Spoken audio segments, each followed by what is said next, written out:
Hello and welcome to the first of 2025 Training Industry Leader Talk, L&D's role in building skills-based organizations, sponsored by Bridge, ELB Learning, GP Strategies, Interplay Learning, and Intrepid by Vital Source. So I'm Liz Spade, the Events Marketing Specialist here at Training Industry, and I'm thrilled to have you with us here today. Before we get started, I would like to quickly go over a few housekeeping items to help you interact with our speakers and get the most out of today's program. So throughout today's event, please feel free to use that chat window to interact with our speakers with any comments, but also additionally questions. If you can put those in the chat, we will have a Q&A throughout, but don't worry, because we'll also have one at the end. So don't hesitate to plug those questions throughout. And at the end of your time with us, you'll notice a short evaluation survey has popped open in your browser. We would appreciate your thoughts on today's event. And all of our sessions are being recorded and archived on trainingindustry.com, and you will receive a follow-up email from us with the link to the on-demand sessions. So if this is your first Training Industry event, we would love to welcome you. We exist to make connections among learning and development professionals. We offer tons of resources to support your role in L&D through live events like today's Leader Talk, as well as through articles on our website, our magazine, conferences, research reports, and our podcasts. But we would also love to hear about what you've learned from today's session on social media, so please follow on all platforms, whatever you would like, and share your favorite takeaways with your colleagues. And without further ado, it is my pleasure to introduce you to our speakers today. Robert Robertson is the Global Learning Enablement Leader at HPE Financial Services. He has been a learning and enablement leader for over 30 years, and he has led teams focused on sales and technology enablement and new learning technologies and strategic skill adoption. Tim Chudy is the Director of Organizational Growth at Intrepid. As a former business owner, he has years of experience managing and developing professionals. He was an early evangelist of learning measurement and helped pioneer a learning analytics platform involving learning ecosystems. So with that, take it away, gentlemen. Well, thank you very much, Liz. Appreciate that. And good morning, good afternoon, good evening to everyone. Thank you for joining us. It's great to see everyone calling in from really across the world in the chat. So don't forget to put where you're from and be active in there. We'll have a good discussion coming up here. So welcome to a roadmap to effective AI upskilling. My name is Tim Chudy, and if you're not familiar with Intrepid, Intrepid is a cohort learning platform that allows your people to connect, practice, and upskill so your learning programs can maximize impact in your organization. Our clients use Intrepid for a number of different use cases, such as leadership development, onboarding, upskilling initiatives that you'll see today, certifications, enablement, and many more. We've been in the industry for a long, long time. We have clients and partners of all shapes and sizes, some of which you see here on the slide, and ultimately helping them deliver world-class offerings to their employees, to their customers, and their partners. Robert, would you like to say hello and introduce HPE? Yeah, thanks. So name's Robert Robertson, based in Seattle, Washington. And as mentioned during the introduction, I lead the skill and enablement team for Hewlett Packard Enterprise Financial Services. We have about $12 billion in assets and serve HPE and HP, as well as third-party vendors with financial services and asset management solutions. So happy to be here. All right, thank you, Robert. So November 30th, 2022, it was the day that work changed. All right, so that could be a little dramatic. Maybe we're not asking where were you or what were you doing on November 30th, but it is where AI went from this kind of sci-fi technology that we heard about from time to time to something that could immediately impact your work. You may have had an AI OMG moment. I think we all did the first time we used it. And it's why the adoption of ChatGPT was a rocket ship going straight to the moon, as you see in this graph. There is no adoption curve. 100 million users in just 2 months. So AI has and will continue to change the way we work. And that's certainly true for L&D. We've seen some interesting use cases and examples. I'm sure you have your own, but the landscape is still emerging. Now, AI, that doesn't mean AI is a guaranteed path to success. There was one study from the Wharton School that those that used an AI tutor performed worse than those that didn't use the tutor. And this could suggest, answers came too easily or people got overconfident, but it shows that there is a risk for poor outcomes.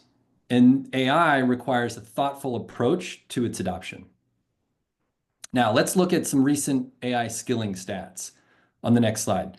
So there's a good chunk of skills that don't have a long shelf life these days. Technology is evolving at a rapid pace, and AI is arguably one of the fastest we've had to deal with. According to the World Economic Forum's Future of Jobs report this year, 40% of existing skill sets will be transformed or outdated in 5 years. That suggests some jobs will fundamentally change. Now, personally, I don't think AI is out for all of our jobs, but I did hear something at a conference late last year that really resonated with me. It was AI won't steal your job, but the person leveraging AI the right way will. Now, I think organizations realize this, and they see the upskilling imperative before them. 85% plan to upskill their people to ensure that they're equipped for jobs of the future. And so it is a necessity. And your learners are already seeing it. They already leverage AI at work. You know this because you're likely using it. Now, whether your company allows it right now and what the risk and security looks like is a different story. But according to one survey, 100% of people want to improve their AI skills. Now, this might not be too surprising to you all. Robert, looking to you, HPE, a leader in tech, I imagine you'd agree with these? Yeah, absolutely. Absolutely. So as Robert and I were preparing for this, we talked about the layers that exist within AI upskilling. And so Robert, if you want to go to the next slide, your job as learning professionals, you need to create and deliver AI upskilling programs for your people so that they have the skills necessary for their future work. And as that learning professional, that means upskilling yourself so you can leverage AI to support your organization's AI strategy. I mean, you want to do better work. You probably want to do faster work to design and deploy programs at speed and scale. Then there's AI for the learner. How can you leverage AI to improve the learning experience? Now, at Intrepid, we help our clients create smart, simple, and scalable experiences that prioritize real-world impact. And AI is a perfect fit for this. AI-powered features can make learning smarter, enriching the learning experience, such as having a dynamic role play or a real-world simulation. This makes that experience much more engaging and effective for the learner. AI can help simplify how you design and deploy programs, ultimately giving you and your teams more efficiency. And AI can also scale learning insights. It can personalize feedback for multiple teams across various geographies. So there are multiple layers within this technology. And today you get to hear Robert share HPE's AI upskilling story. You'll hear about how they approach this. You'll hear their framework, their process, and more. So before I pass it over to Robert, we do have a couple of polls that we wanted to put by you all. And the first one pops up here. So how are you personally using AI tools today? And Robert, I have I'm not using this in all of these kind of options here, but I did sit my 7th grader down and showed her this, AI. And I thought, wow, this is going to be a great moment to show her how cool this is. And she was kind of like, okay, Dad, I get it. And so I didn't think she really captured the gravity of this technology. But Robert, anything you're doing personally on this list that with AI? Yeah, so I'm kind of a creative person. So I write fiction and music and things like that. And I mostly, generative AI platforms I use as a partner.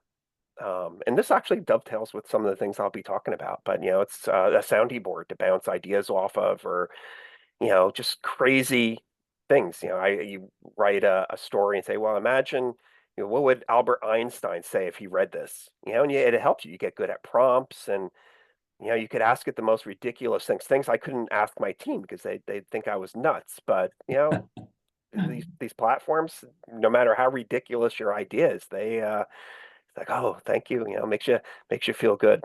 Yeah.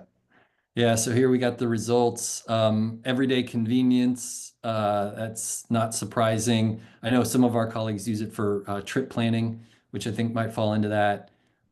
Learning and development, helping probably learn languages, hobbies like you mentioned. Yeah, all very good. So now let's take the poll over to the corporate side and let's launch that second poll. So how is your organization currently using Gen AI in L&D? Now this one, I think, content creation is certainly like low-hanging fruit. But I think, as I mentioned earlier, this is an emerging landscape. So I'll be kind of curious to see how this poll shapes up. We'll give folks just another few seconds here.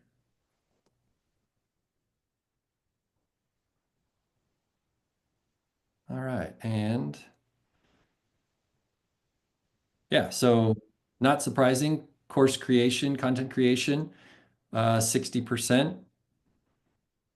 I'll be curious to read the chat as to what the other might be.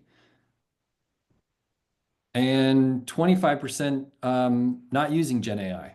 Robert, is that you kind of surprised by that or not? It kind of seems not surprising to me. I might even think there would be more. Yeah, no, it's not surprising, and I guess there's a continuum of, you know, using it a lot or using it a little, and Mhm. then, you know, the not at all. Yeah, and I imagine that's going to change quickly. But no, it's nothing here surprising. All right. Well, thanks, folks. Remember to keep your questions coming in the chat. And Robert, I'll pass it to you. Thanks. So some of these things actually it's pretty nice. Some of the things that Tim mentioned as the intro just dovetail very nicely into some of the things that I'd like to share with you. Um, Again, it'll ask a lot, usually at the start of presentations, you know, what do you see AI doing to your organization? How is it going to change the way you work? What's the impact going to be? And that's coming from a number of different places. Some people are apprehensive, some people are excited, some people are just confused, some people, you know, honestly don't know what to think. So I start, or I've gotten to the habit of starting with this story. And again, the headline here, AI augments human capability, right? And that's key. It's not replacing. It's actually what Tim said, maybe a better way of phrasing it than what I'm going to share, right? It's using AI is how you become effective. It's not an either or. It's an and. So this quote, AI robots and humans work better when they work together. Human chess players in collaboration with AI chess programs consistently beat both other humans and other computers working on their own. So I usually start with this story. You probably are familiar, I know this is kind of old school now, but IBM had a system called Deep Blue, and for a long time, Deep Blue would play a grandmaster in chess, and it was always, you know, well, when the computer is able to beat the human, that's, you know, a milestone or a touch point. Or me, I had mentioned, yeah, my experience, the Atari 2600, if anybody remembers that, you know, that was my computer chess thing, which I don't think I ever won. And this quote came from Klaus Schwab, and I think he just hosted a World Economic Forum meeting, I think it was last week, and this had come up. And so I did a little research on this, and what they found, if you'd imagine, you know, it's not whether people can beat computers or computers can beat people. I mean, that's kind of goes back and forth. But what they found is that the best combination, the approach that won more consistently than anything else is when the humans and the computers work together. So if you imagine the computer, you know, it's looking at thousands of moves, and it's like, well, if you do this, then these are all the alternatives that open up, and if you do that other thing, so they're able to look at this vast amount of information and then boil that down to a small number, a relatively small number of choices. So, you know, I've looked at these, you know, 50 gajillion different options, but here are, you know, the 15, 20 that look like the best. And then the human comes in and makes the choice there. That was the best approach. And I honestly, I think that models the approach that we're taking, right? It's not one or the other. It's learn how to take advantage of what this new capability is, partner together. Honestly, the way I'm using some of these tools, the way the members of my team are, it's like having another member of the team, just to do these things. That allows you to do more. It takes some work off of your plate. And in other cases, it just kind of expands your capability so you could do things you wouldn't have thought of or do them in a way you might not have thought of before. So anyway, this is usually how I start. It's a partnership. And there's actually I'm going to come back when I talk about critical thinking that specifically refers to the content for this slide. That I'll get to that in a moment. So some of this may be kind of basic. I know we're all learning professionals. This is the approach that we took for our organization in terms of leading this AI transformation. 4 steps, and again, this is hopefully there'll be some nuggets in here that are will be helpful to you. Not reinventing the wheel. I think this is a pretty standard approach, but there may be a few things that we did that were specific to AI or a combination of things that I hope you find useful. So first, we start with a process framework. Actually, the first 2 points here have been a godsend to us, not just for AI, but just in general. We've outlined the steps that our organization takes in order to create value for our customers. So, and I'll share this in more detail, but every activity that any contributor within or any colleague within HPE Financial Services does in order to fulfill our business has been documented. The role responsible for that is named, whether that particular activity is just kind of a compliance baseline activity or something that we feel yields competitive value. All of that is cataloged. So that's kind of our Rosetta Stone for how we do business. So we start there. The second bit, we have again, this is actually, it's based on Intrepid. We call it automated role development, where we've identified 85 different roles within the organization. And because we have this process framework map, we know what each of those roles does specifically. What activities are they responsible for to adding value to the business? The combination of those two gave us a lot of insight into, well, we could look at each of these activities and then we could determine, well, how is AI going to affect each particular activity? And that kind of gave us a North Star, in terms of how we went about our skilling and development, which is number 3. So once we knew how our business worked and what needed to be done, we knew what skills were required by each of the roles in the organization in order to complete those activities. As part of this automated role development process, we're able to identify gaps in performance. So if I'm in a particular role and I am supposed to exhibit this set of skills at a particular proficiency level, I'm able to measure myself against those predetermined proficiencies.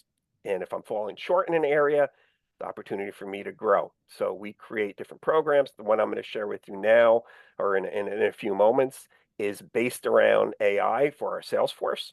So I could share how we did this. But again, this accreditation program, which we call ART, again, which I'll share in a moment, was based on steps 1 and 2.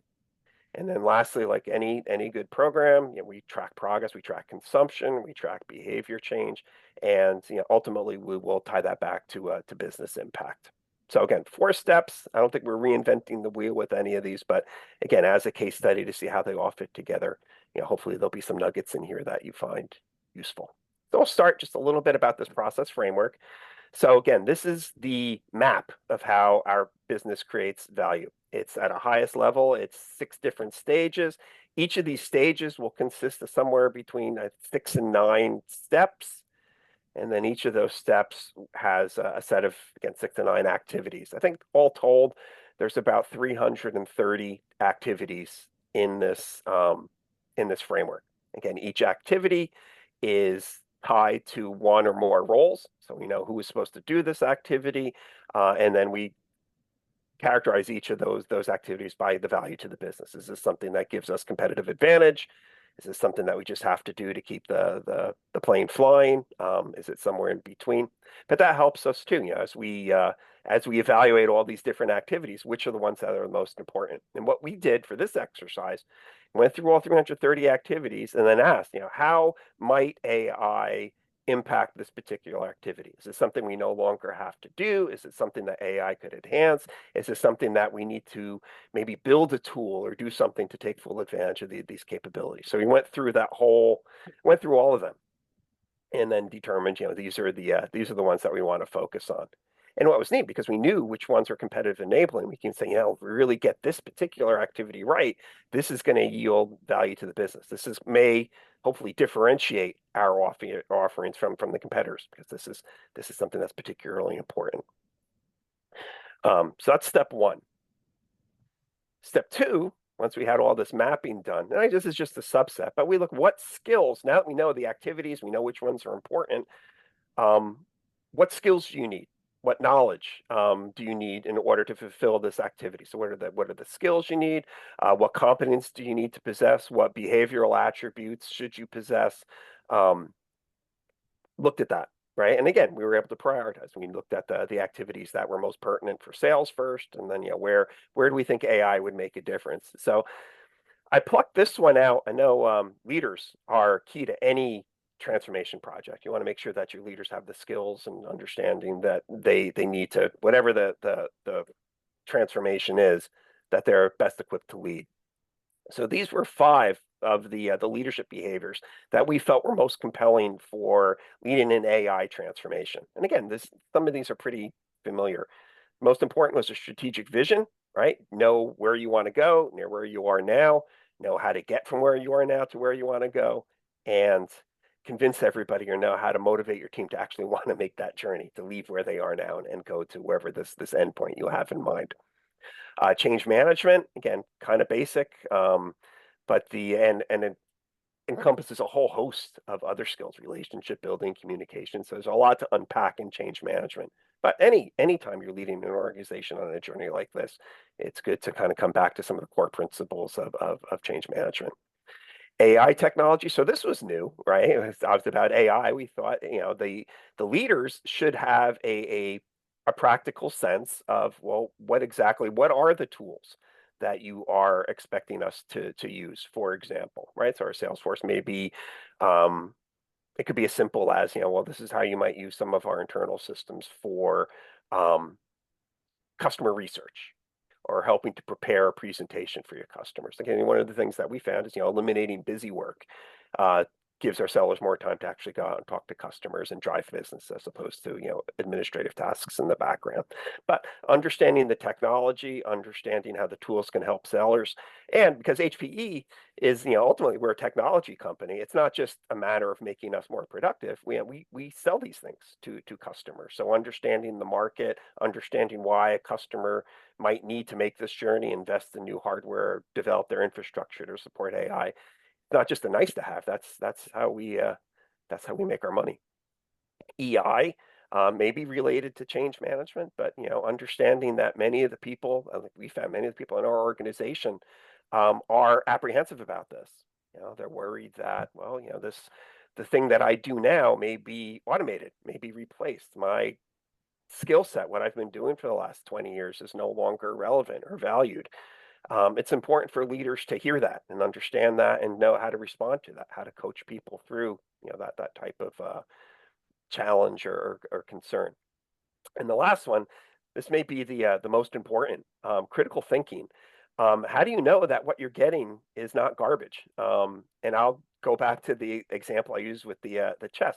I had read the Fourth Industrial Revolution book by Klaus Schwab, and I knew there was something in there about using technology to augment your capability. And my recollection was it was like a Johnny Mnemonic thing, like a chip or something you put, or bionic arms or something. That's where kind of my head was at, and I couldn't quite remember it, but I knew it was in there. So I asked our generative AI program, for help, and it gave me a quote back, which kind of worked. But I was like, I don't remember reading that. So I asked, and it's like, is this a real quote? And it turns out no. It was like, well, I put it in quotation marks, which to me is a signal that it's a quote. But the response was no. I actually synthesized a bunch of different ideas and created a new quote for you. And I said, I don't want that. I want an actual quote that's in the book. And and I said, okay, thank you for clarifying, and then came back with something that I could use. And that happens a lot. and sometimes and the quote it gave me was sensible. But again, I guess I'm demonstrating this competency, trust and verify. I always ask, where did this come from? Is this real? Did you make this up? And I generally get an honest response, and sometimes it's like what I found there. So critical thinking, just being able to evaluate. I mean, you should do this anyway, but now it's so easy just to get this garbage. Question it, probe a little bit. Again, you should do that anyway, but particularly important now because this information can come so quickly. It's deceptive. So anyway, yeah. The technology really just, kind of doubles down on some of these skills and how they relate to each other. I mean, you don't hear anyone, or at least I don't hear in calls day in and day out, talking about emotional intelligence is related to AI, right? Because you're right. I mean, there is kind of this what will AI do and how will it impact me? And there's some concern behind that. Or like the critical thinking. I mean, that story is not unique, whether it's a misrepresented quote. In Ethan Mollick's book, it was a lawyer, referencing a court case that never existed. I mean, these are really core to what people need to be focused on.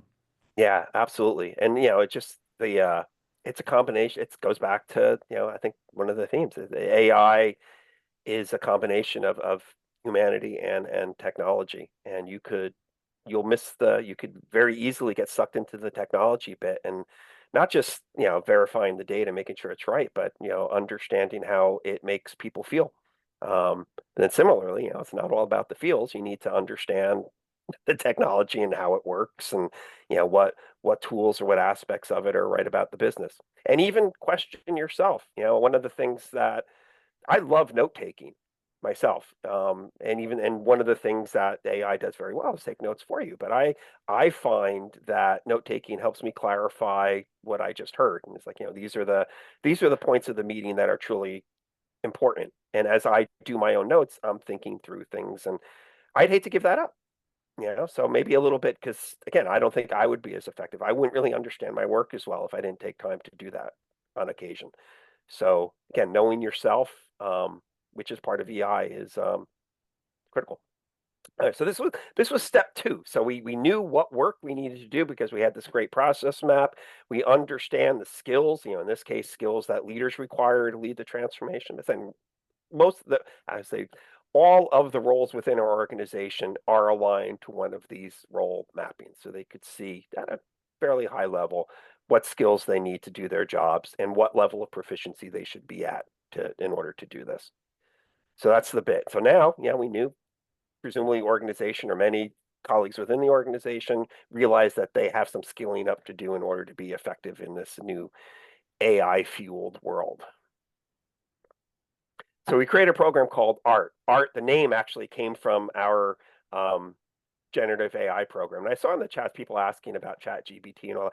We don't use any of that for work. We do not put any proprietary, any company information on any publicly available system for security reasons. So, we have our own GPT instance that we use, and that's when I'm referring to, the things here, like how we designed our program and how we bounced ideas off of it.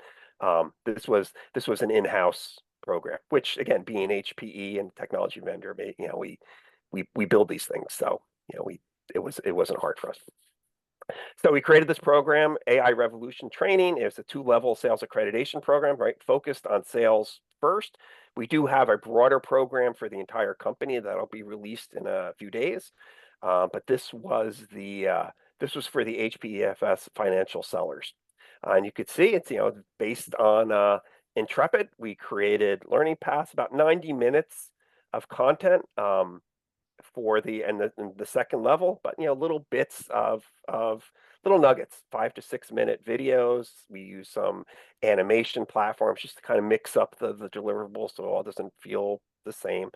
But we'll structure everything together, put a learning check and a few other things at the end to measure competency, and we're off to the races. And again, pretty straightforward. I think the value here, there's all kinds. We've been doing accreditation programs for years.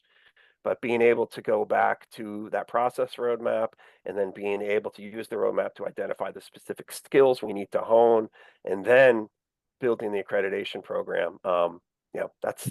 That's how we did it. I think if we didn't do that, we would just it'd be like the bag of doorknobs or the bag of kittens or whatever, just, a bunch of little stuff, like a junk drawer content. We were able to avoid that by mapping all these little nuggets to a bigger picture, a broader plan.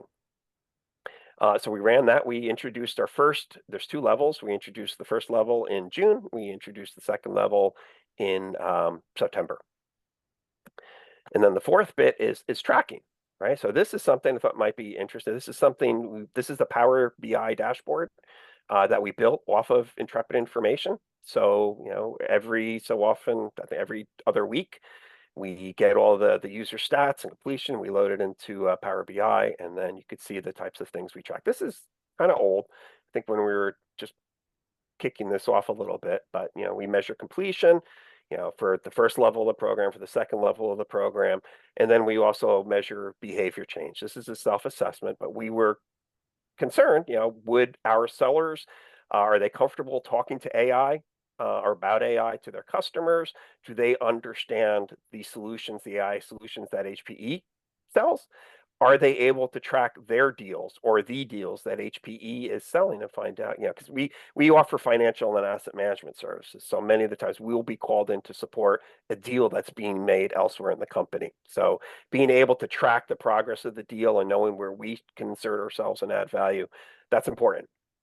So as we go through here, this was our first salvo. We said we started off with kind of middling. If 3 is kind of average, I guess it is on a 5-point scale.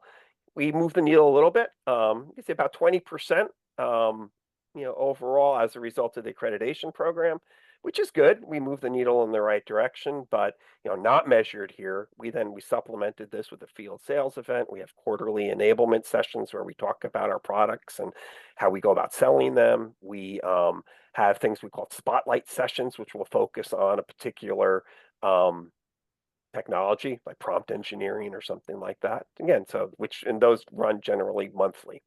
So this was the measurement or the results from the accreditation program, kind of our baseline, kind of our starting point. And then we've built on that with other training and we'll continue to do so. We also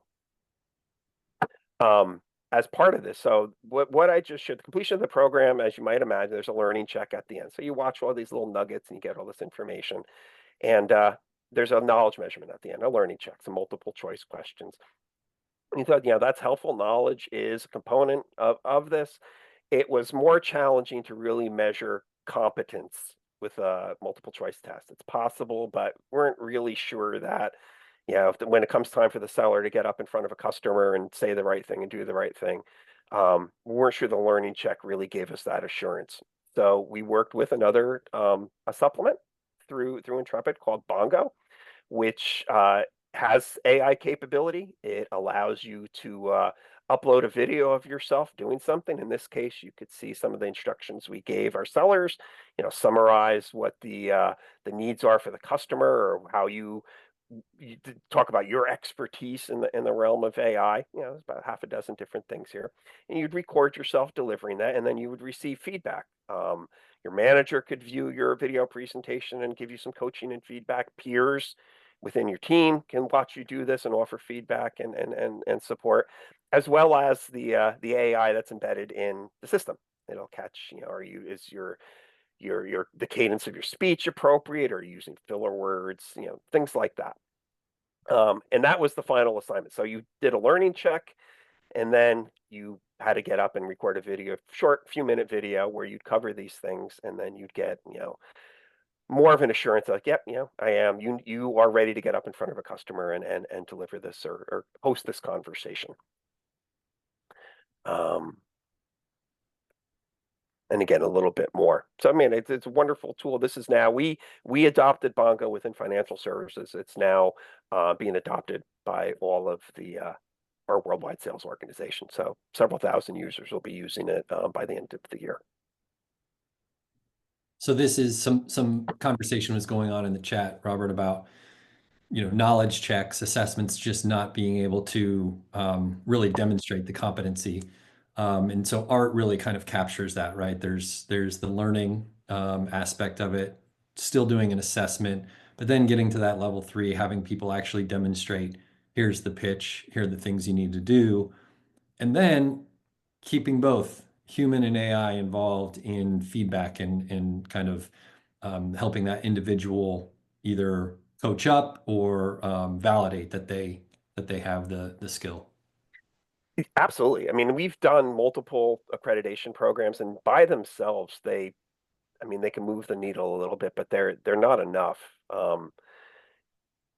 To do something like this, everything has to be in alignment, right? So all of our employees will have annual development plans with and quarterly performance check-ins. So their managers, their leader will be having each, you have your team, each member of the team, and you have this conversation, and everybody's focusing on different things. Art is just one of those things. But going back to the framework and the role development plan, we know what you need to do to be successful, and we know what areas, specifically you need to work on that are unique to you. Art or our accreditation program is just one piece of that. So if that was all there was, it would be marginally important. Situating that within a broader career development discussion makes it much more powerful. So it's an enabler. It's one piece of the puzzle. It's not the whole bit. Robert, another question came up, and you alluded to the I think the general program that's going to roll out in a couple days, but how this was the sales audience. How did you choose this audience, and then how do you kind of I mean, the framework plays into this, I imagine, but determine, who has more advanced skilling needs versus others. Can you just speak a little bit to that, and then a reminder, like what our conversation prior to this about your CEO's comments that I think are really impactful. Yeah, so I think 3 threads in there. I'll start with the last one. So again, we're a technology company.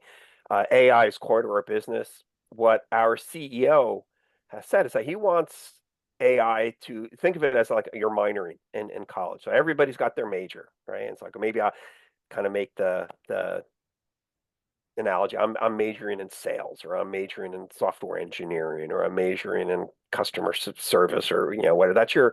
That's your role. And everybody's different, but everybody has a common minor, right? So, and that minor is in AI.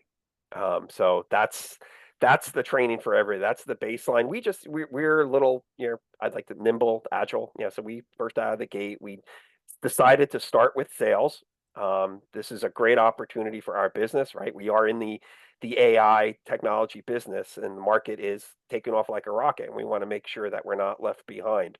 So there was a deliberate focus on getting our sellers up to speed so we can take advantage of this business as quickly and effectively as possible. But then fast followership, everybody else needs the same baseline. So that's the AI minor. That was the training that I was referring to coming out next week. Right. So this minor for everybody, this is going to be a baseline across the entire company. And then third, in terms of advanced training, this is a little tougher, so there's a small subset of within each of the organizations where, they actually are designing the tools. And that is kind of, that's a small number of individuals, whether they go off for external education or things offered through different universities, or, within our own HPE labs, they get to partner with experts who are developing this stuff in real time. It's a combination of all of those things. So there is definitely a need. Our art program is not going to enable you to, create your own GPT instance or anything like that, but it'll cover how to take care of things from a user perspective.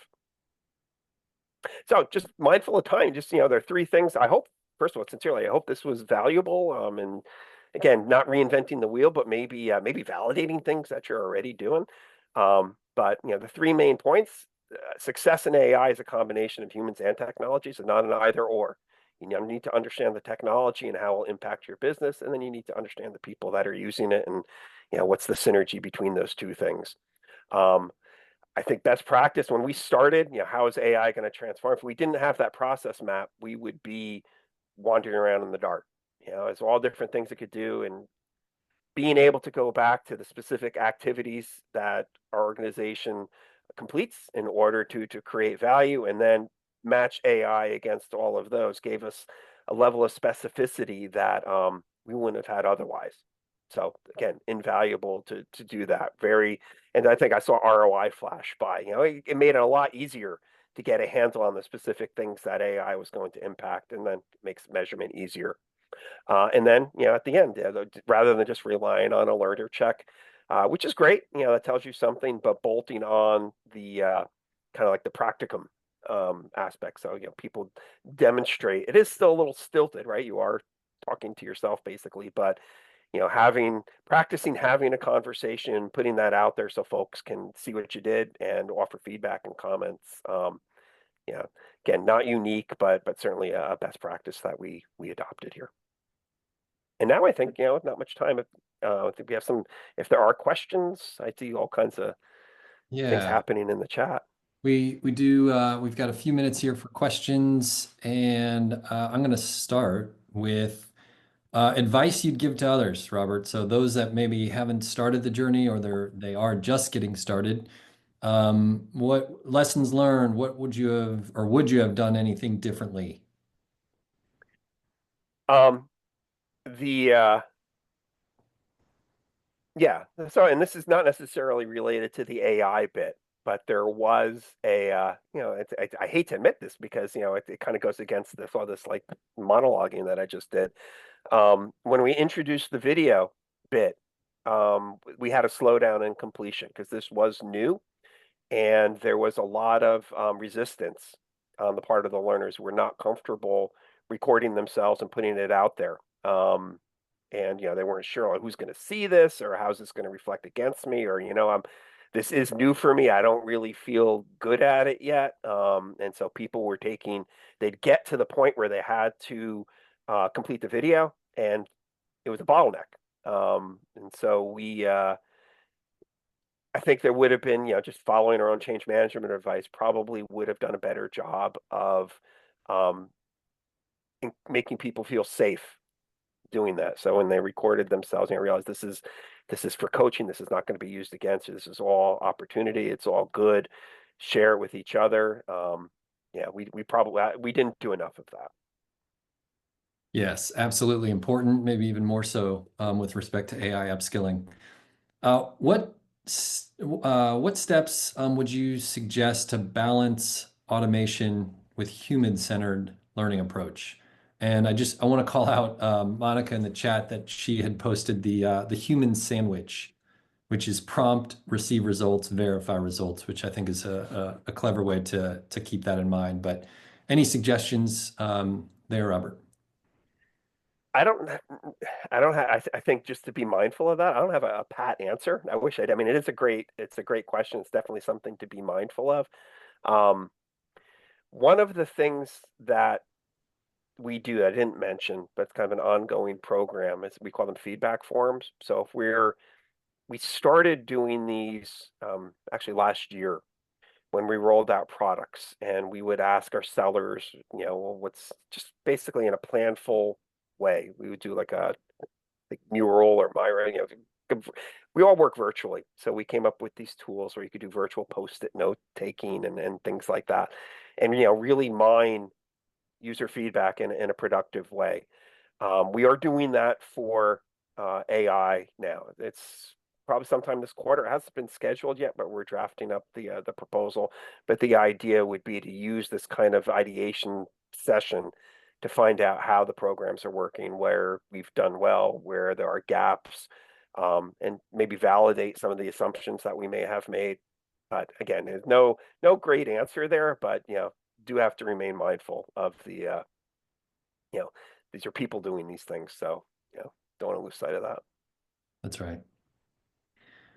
Well, thank you everybody for joining us on AI upskilling. As Robert mentioned, we hope you found some value out of this, and at a minimum reinforce some of the things that you are thinking about or starting to undertake. We're certainly new into this landscape, and always exciting to connect more and continue the conversation. Yes, your inbox should be bumping after this, because we were handing it out all throughout the chat and through the Q&A. So that was amazing. Is there anything else you would like to leave with the audience today before we take our first break of the day? I just thank you for the opportunity to present. I hope this was useful and you enjoyed the content. Yes, no, this was super lovely, gentlemen. Thank you so much for coming out today and giving that lovely presentation. We, as you can see through the chat, appreciate it so much. So thank you. With that, like I mentioned, we will be taking a 15-minute break. Up next, we have Carrie and Akash joining us from Bridge for their session From Chaos to Clarity, Leveling Up Your Learning Strategy in the AI Area. So in just a moment, I will end this session. You can join our next session by returning to the event lobby and going to the session tab. I hope you stick around for the next session, which will begin at the top of the hour. See you guys soon. Bye.